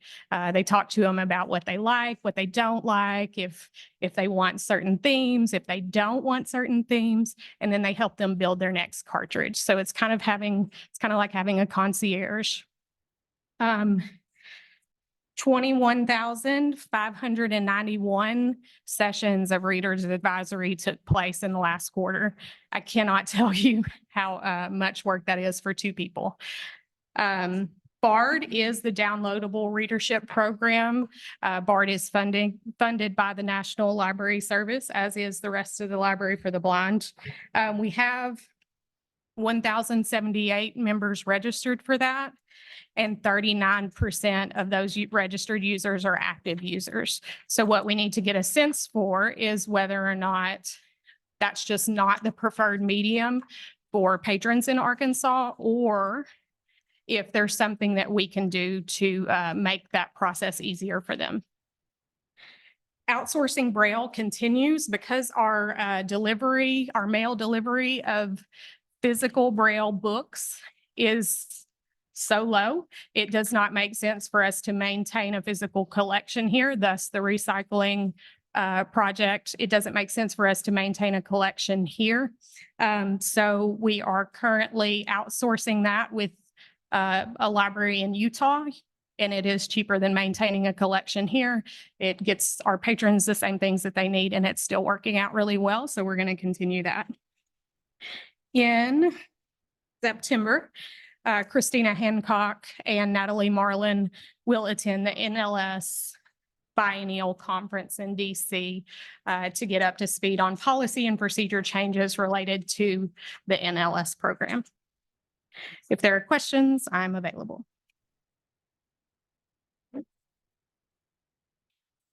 I want to welcome Brittany McGuire. This is Brittany's first board meeting, I believe. Is that correct? And she is the Manager of Information Services. Thank you, Brittany. We're glad you're here. Thank you. I will be presenting on E10. Since I started in May, I have been examining our current services and comparing those to other state libraries and looking at our current usage patterns of our patrons to look for opportunities for growth in information services. Some of our goals for the department are to increase usage and engagement with state employees, provide staff with professional development opportunities to better the patron experience, and realign staffing roles to make better use of our resources and to improve our service delivery. Part of realigning staffing roles is we have shifted some of our interlibrary loan responsibilities. We have moved the article requests from our library support assistant, Jeremy Hall. He's primarily handling book requests. We've shifted the article requests to our reference librarian, Joanna Delavon, to offset our library technician that has been vacant since last August. This has improved workflows and provided a mechanism for cross-training whenever staff are out. Because we have shifted some roles, we have had the opportunity to use our library technician position that was currently vacant. We were interviewing for that this week, and the offer was actually accepted this morning. So we will have a new person hopefully starting in September. And they will be, we're using this opportunity to use them as a backup circulation technician. They'll be used to help compile statistics for information services. That way we can get a better in-depth look at our usage patterns. And they'll be helping with triaging reference requests as needed. Below, there's a table that shows our statistics and usage from April to June. The usage was pretty typical compared to previous quarters, with a slight uptick in reference requests in May and June. So we'll be looking at those requests to see if they were new users or frequent users who just had a lot of questions during May and June. That way we can use that information to continue to see an increase in usage. Does anybody have any questions? No. Thank you. Thank you, Brittany. And next we will hear from Katie Walton, who will be delivering the entirety of the Collection Management Division report. Yes. I'm going to start first with kind of a combined report for Sarah Lipsey and Jennifer Razor because they worked closely together over the past quarter. I'm happy to report that migration to our new digital depository Preservica is complete. I'm almost embarrassed to be the one giving that news because I know Jennifer and Sarah and their staff worked so hard on that and I had nothing to do with it. But Sarah has replaced Content DM with Preservica on our public facing digital repository on the website. Jennifer is working to organize the collection to enhance the user experience. So just kind of fixing a couple of those bugs as they come up. They've also added several new FAQ resources for the website to assist users with understanding the rules of the depository programs, record retention, and guidance for new document depository coordinators. The state and federal document staff continue to process both digital and physical submissions to the program, and their statistics for the quarter are included in the report. And Sarah really just wanted to second her pride over being finished with Preservica migration and the 856 project that has taken up so much of her time lately. So congratulations to all of them. If there are no questions on those two reports, I'll move on to my own. The acquisitions team successfully closed out the state fiscal year in June, but we were also happy to be able to add a large digital collection from Bio1 that covers more than 20 years of biological, environmental, and ecological research. This collection is available to state employees and will be of particular interest to agencies such as Game and Fish or DEQ. So we are happy to be able to provide that. Traveler has taken the bulk of my time this quarter, and rightfully so. Onboarding new statewide resources is not an easy task, but I'm happy to report that as of last week, all of the new resources are live, and I've communicated those changes out to the various library listservs in the state so that they could update their own library websites and promotional materials. I've been offering various trainings throughout the summer, which you can see in my report, but we also have several upcoming training opportunities, which I've included, and those can also be found on the state library's events page. ADLC is currently collecting money for their digital magazine collection. That is going as expected. And we'll actually be holding a meeting after this board meeting today. And we're happy that our customer service representative from Overdrive, Andy Booker, will be in attendance. He's been supporting ADLC since its inception, but this will be the first time he's been able to visit Arkansas. So we're excited to be able to meet him in person and pick his brain about all things Overdrive and ADLC. That's everything I had, unless there are any questions. No questions, but I would like to just commend you. You did a fantastic job presenting at the AD Summit. Thank And you. it truly, one thing that I was impressed with is you tailored your presentation to the people in the audience. So that's really the power of librarians to do that advisory. So very well done. Thank you so much. I appreciate it. I just had two comments, may I? Pam Meredith? Yes, Pam. Yes, ma'am, for me. Yeah, Jennifer, I would like to say bravo on the Bio1 database. As a former Christian college academic librarian, I know that science resources are very expensive, to say the least. And so providing Bio1 for the entire state, that is a great achievement and a well-used resource. And also, I just want to make mention about the digital library, the ebooks, and that it must be popular because every book that, well, I won't say every, many of the books I choose, I must put on hold and wait a few weeks. So I know that it's being used and it's very popular and good on that. Thank you. Thank you very much. All right, proceeding now, next up, I will restate that we do not include clippings in the packet that we post online. Clippings from the newspaper because of copyright issues. We have a whole bunch of them and I'm going to try to go through them fairly quickly. There is one piece of correspondence in here as well. So if board members, if you need me to slow down or anything like that, feel free. Pardon me, the Harrison Library did receive a grant to have it's like a mobile library that goes through in the summertime and throughout the school year. We did receive a letter of thanks from the Union County Public Library System. They have a new bookmobile that they purchased used and did a wonderful wrap on it. It's very exciting to see, and we provided them some books. The Rogers Public Library, I have not checked in the last few days, but they did receive storm damage.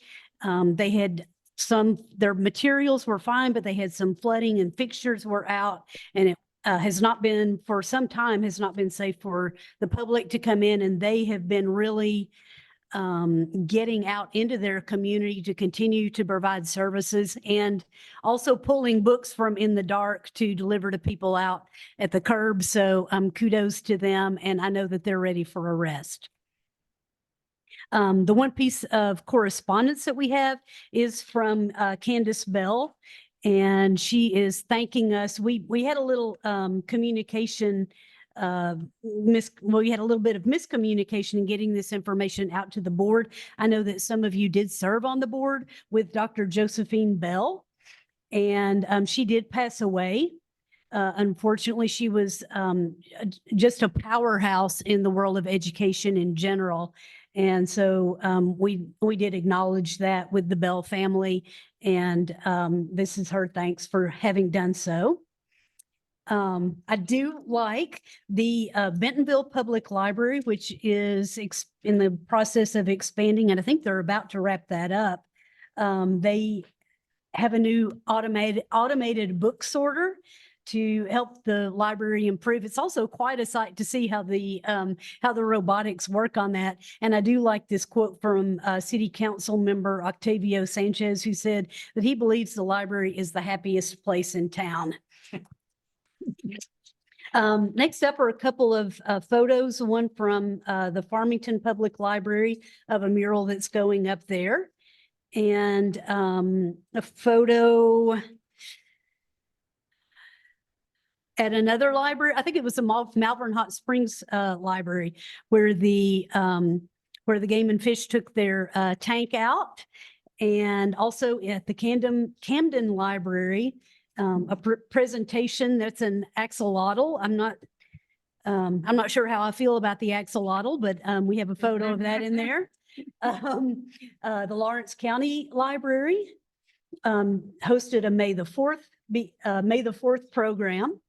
The Malvern Hot Spring County Library is doing a fundraiser to benefit the Friends of the Library. That's going to be a plant sale.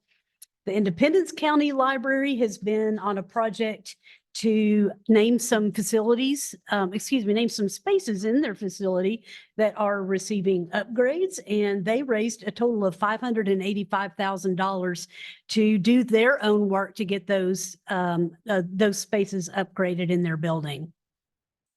I believe it was at the last board meeting, there was there were some questions about the status of the 372 lawsuit.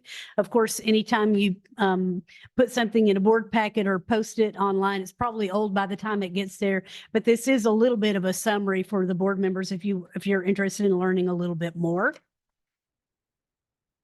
Couple more pages down. Once again, this is just the article to accompany previous information about a school bus, an old school bus with an old engine that is receiving a second life as a mobile library maker space. The Garland County Library is partnering with Hot Springs Pet Therapy for Pause to Read, where kids can read to dogs. I think just dogs. I have cats and it wouldn't be any good. Children can bring their own books or they can choose from books at the library. The Johnson County Public Library was recognized for having opened their summer reading program.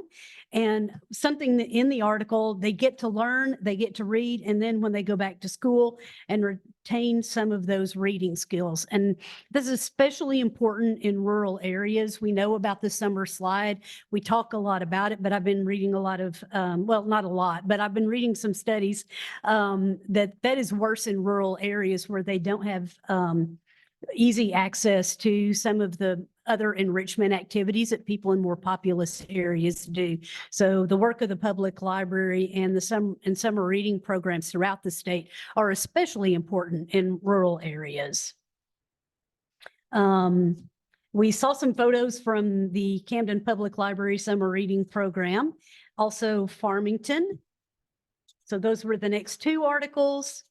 The Lawrence County Library is hosting a Touch a Truck and a Bubble Party, or they did host one to kick off the library summer reading program. They had all kinds of trucks out there to fascinate the young people. The Independence County Library hosted a registration celebration for summer reading, and they were provided with grilled hot dogs from the First Community Bank and chips and drinks. So a big community party there. Confirmation for my previous thought that the Arkansas Game and Fish Commission did take the 2 mobile aquariums to the Malvern Hot Spring County Public Library.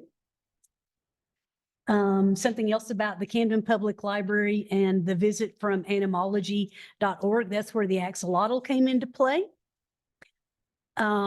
Excuse me.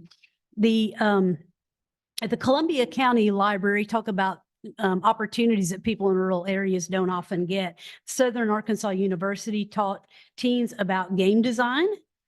Taught by a person who worked as an artist in the video game industry for about 10 years. And so the kids got to know what was involved in testing those video games, which is like the dream job for so many young people that I know. I know my son also thought that he was going to do that for a while after he said that he was going to be a hobo, but that's kids for you.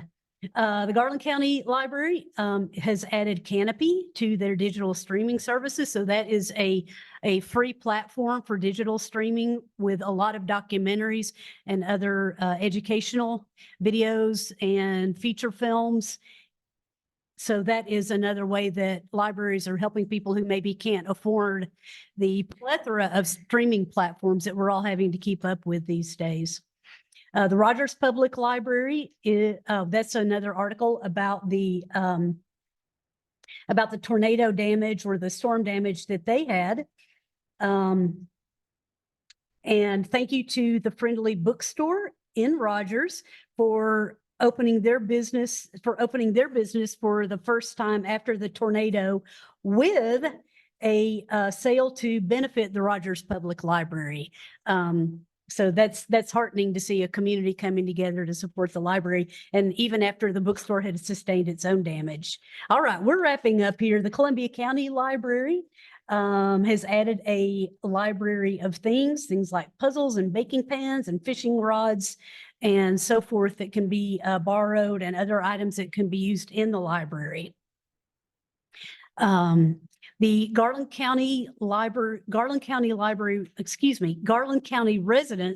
the report says they are circulating a petition for a countywide ballot measure to eliminate the property tax funding for the local library that is somewhat outdated.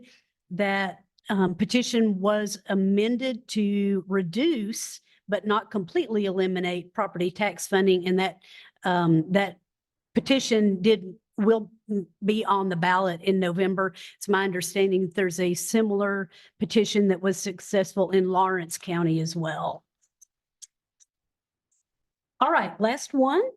We're so excited. The Searcy Public Library is closing. Let's see, they're probably closed right about now. They're getting ready to open their new building, which is in the former location of the Searcy Athletic Club.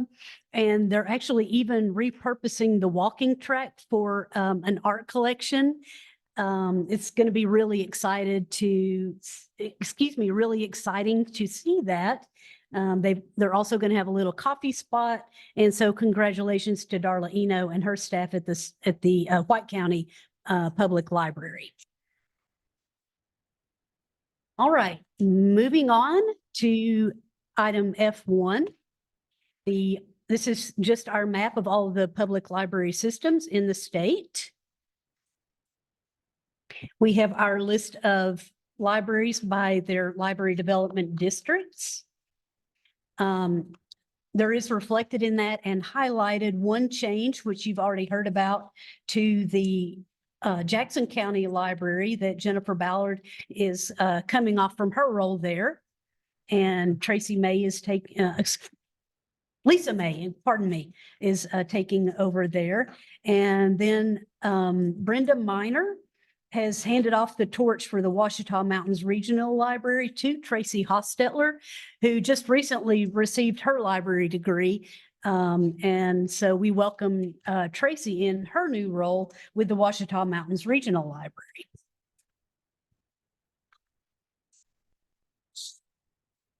Item G1 is our listing of state library board members. G2 is our liaisons. G3 is our library board bylaws.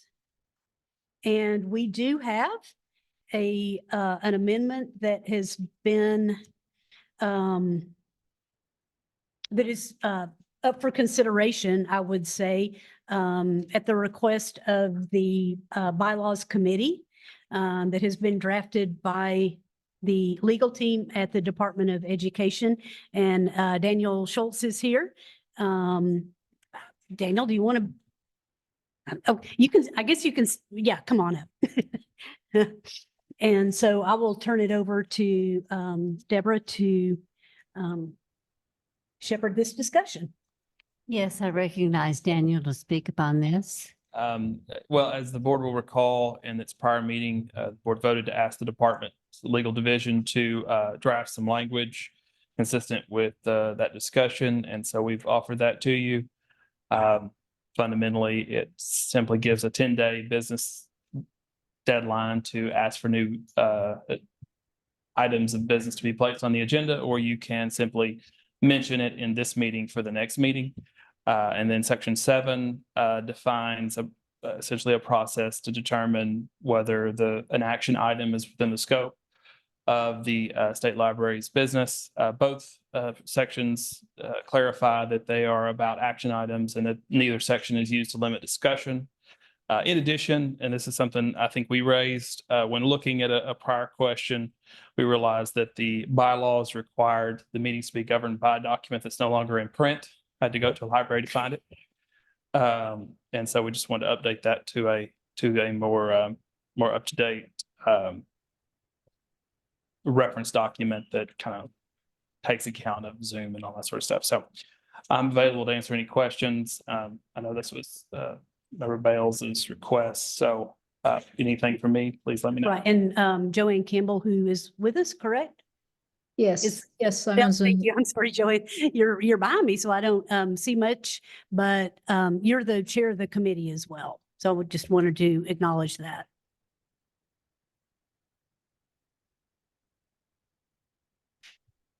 Is there discussion of this amendment? I do have questions for Daniel about one item. Yes, sir. Yeah. So, and clarify for me, these were proposed by, you said it was proposed by what member? I suppose they elucidated a point, the Rules Committee had a role in that, but the discussion I think was begun by Member Bales, and the board voted to request the department to draft this language. Okay. Madam Chair, I actually have a question specifically on one of these items, but I wanted to ask, did the subcommittee actually vote to recommend to the full board these items, or was there any action actually taken by the subcommittee on these items? I believe there was action taken by the subcommittee on these items. Do we know that? Isn't that correct, Ms. Bales? Yes.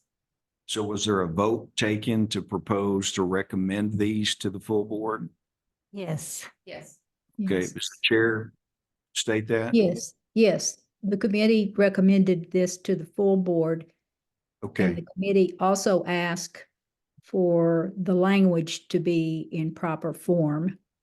right. And it's my understanding at the last meeting that the full board voted to ask for the language to be in correct form. We That's might look at correct. the minutes, but that's my remembrance of it. That's correct. Okay. So my question, Madam Chair, I do have a question in just in the section 6, of course, this really is kind of in the spirit of Article 9, Section 1, which already states in Section 2 of that article that proposed policies or policy changes must be submitted to writing and members and discussed at a meeting prior to the regular meeting when the vote on the question is to be recorded. I don't see that adding that does that much to change that. It's just basically saying you're going to do that on any agenda item. Is that correct? That appears correct to me, to my reading. Is that correct? Yes, I think it simply, in a little bit more detail, extrapolates that provision out to all agenda items. Okay. And I'm going to deal with the third one too, because I only have real questions about this Section 7. So Section 1 at the bottom that you've already mentioned, we get that. I don't have any problem with that. That needs to be corrected. The Section 7, where it says action taken at a meeting of the board shall be limited in scope to business which the board is authorized to conduct pursuant to a provision of Arkansas law. It seems to me that that's covered already in the statement of the authorization of what we do. The purpose of the Arkansas Library Board shall act as the policymaking and responsible body for the Arkansas State Library Board and its functions. So I'm a little puzzled on that note. It says any member may request that the state librarian or the member requesting an agenda item be considered, specify the provision of law authorizing the board to consider the item. Well, I think anybody could submit anything and cite Article 2, Section 2, where the policymaking body of the where the board is the policymaking and responsible body for the Arkansas State Library. So if you want to make it redundant, then everything that we submit will just cite that section. That's fine because that covers that. Then it says an agenda item. This is the part where I'm really interested in procedure. So an agenda item shall be considered unless the item is found to be in violation of this section by a vote of 2/3 of the members of the board.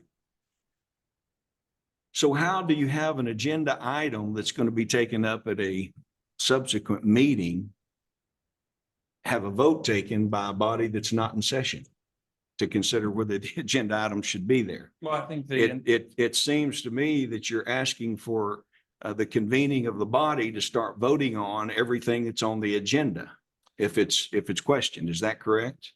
my understanding of the language is that it would establish a default that agenda items are presumed to be within the authority. Obviously, the language doesn't add anything to the law. The board can't conduct actions that are outside of its authority. That is a fact, regardless of what these bylaws say. What it does is set up a default. We understand that the assumption is that they are within your authority. And this is just a procedure for if a member is concerned they're outside your authority, how to resolve that question. So you again, I'm looking at very technical procedure here, because I don't see anything extrapolated in that section that gives us the mechanics. If someone makes a suggestion that someone disagree with, calls it into question, that prompts the vote to see if there's 2/3 vote to get it on an agenda. How and when do we propose that we take this action? We're typically not voting when they're simply putting an item on the agenda. No, the assumption, that's why the presumption is in there. So it'll go on the agenda. There's no debate about that. The question Okay. is, once you're already into the agenda item, and then the issue arises of, do you have the authority to So take the you're action? going to say you still putting it on the agenda, Yes, sir. and then we're going to vote. We're going to add a provision to vote on it to say whether or not we believe it's a good agenda item for discussion, If that issue comes up. without any discussion of the actual agenda item. In practice, I suspect that the two will become intertwined, but it would resolve the question of the authority separate from the question of the item itself. Yeah. Well, I appreciate your doing this. It seems to me, I have been a part of deliberative bodies at the state level and the national level. And I think that some of this, it's so redundant, so restrictive to the body, it seems to violate typical parliamentary procedure in the spirit of open debate and discussion of items. It's an attempt by someone trying to control this board to not be able to discuss any particular item that any of you might want to talk about. I've never seen that done in the legislature. I've never seen that done in private boards. I've never seen that done in nonprofit boards. But if that is what the will of this body is to restrict themselves to be able to even have a discussion so that they squelch any item that somebody wants to come up. And I will tell you, given today's discussion, I pity the poor person that wants to have a discussion based upon the clear authority of this board when people holler and scream and say that that's not our authority. I think you're creating a situation to make it more contentious. The bodies are typically meant to simply pull an agenda item. If you disagree, vote against it. If you agree, vote for it. But the idea that you're going to become a body that squelches and tries to literally keep people from putting information on an agenda and having a discussion on it, I don't think that's the direction that you would want to go. I certainly don't think you would like it if the legislature did that, because you literally could just keep anybody you disagree with from ever having an opportunity to have an agenda item. So I feel like that one section definitely, and appreciate you answering the question, but I just feel like it's setting up a very, very difficult standard. And we simply vote on things. We're for them, we're against them. That's fine. And as for this whole notion that something that we take up violates the law, well, the law gives us the authority as the policymaking and responsible body. So thank you, Daniel, and thank you, Madam Chair. Thank you. Madam Chair, may I say something? As to Article 2, Section 2, very specifically, the board shall act as the policymaking and responsible body for the Arkansas State Library. It does not say the Arkansas State Library System. It does not say Arkansas State Library and all the libraries in the state. It says the Arkansas State Library, period. We do not have the authority to set policy for every library in the state.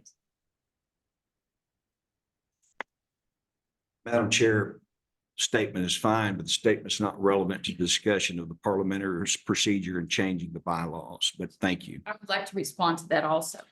I say that to say the amendment is not redundant because of that. He's stating Article 2, Section 2 makes this amendment redundant. It does not. Because the things in that amendment refer to actions taken for all libraries, not just the state library.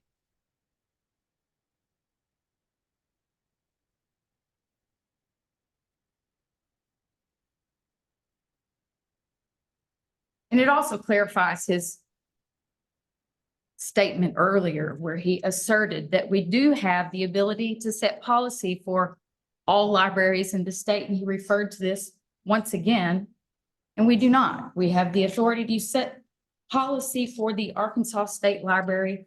We do not have the authority to set policy for all libraries in the entire state.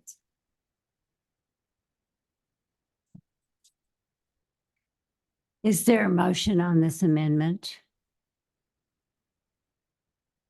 Madam Chair, I actually suggest that we separate the three items for a vote rather than have them all in a successive order. Let people vote on each of the items.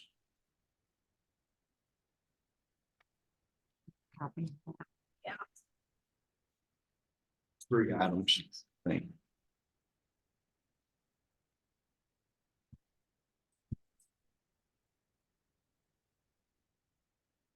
This is section G4.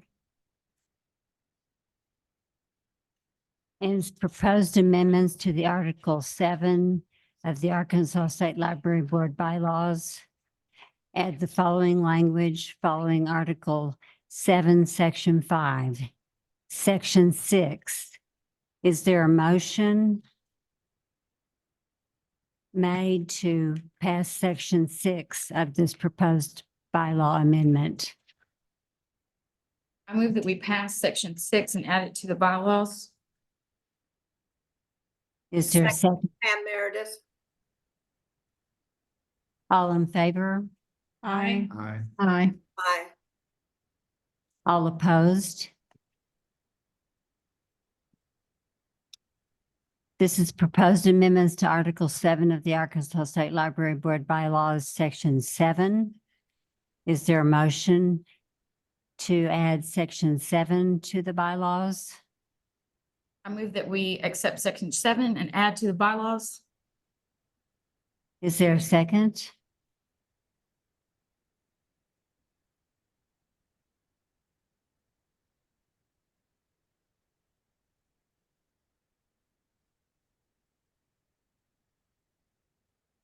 Failing a second, Section 7 does not pass. Proposed amendments to Article 11 of the Arkansas State Library Board bylaws. Delete Article 11, Section 1, and replace with the following language. Section 1, except when in conflict with the provisions of Act 489 of 1979 or these bylaws, Robert's Rules of Order, newly revised, shall govern the proceedings of this board. Is there a motion to pass this Section 1? Motion to accept. Is there a second? Second the motion. All in favor? Aye. All opposed?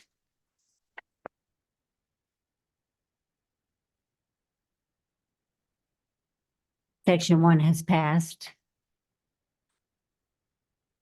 All right, section G6.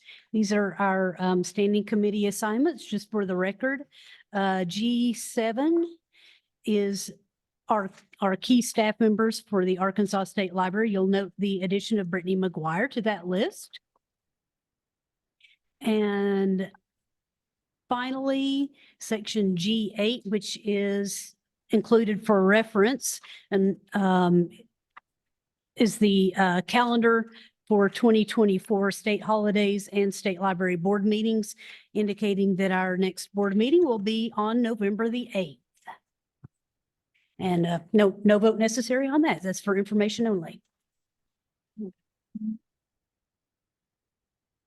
There being no further business. Is To anyone adjourn. second? Second. All in favor? Aye. An adjournment. Thank you. Thank you. Safe Hey, round back. yeah, sorry if there might have been times when I'm coaching you that it's actually distracting, but I just know that sometimes I would like